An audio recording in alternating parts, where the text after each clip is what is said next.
నువ్వు ఎప్పుడు అంతే, అన్నీ మర్చిపోతూ ఉంటావు. కనీసం నా బర్త్డే కూడా విష్ చేయవు, ఒక గిఫ్ట్ కూడా ఇవ్వవు, ఒక సర్ప్రైజ్ కూడా ఇవ్వవు.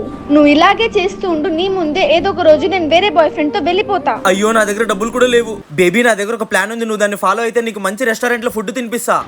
సరే బేబీ. ఫుడ్ చాలా టేస్టీగా ఉంది కదా బేబీ? అవును బేబీ.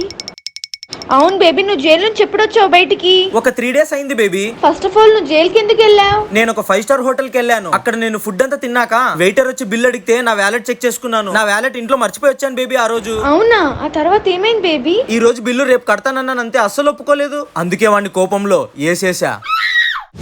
ఎక్స్క్యూజ్ మీ సార్, ఆ బిల్లు కదా? అయ్యో నేను నా వ్యాలెట్ ఇంట్లో మర్చిపోయి వచ్చానయ్యా. ఏం పర్లేదు సార్, మీరు రేపైనా వచ్చి కట్టొచ్చు. అయ్యో మా ఇల్లు పక్కనే తెచ్చిస్తానుగా.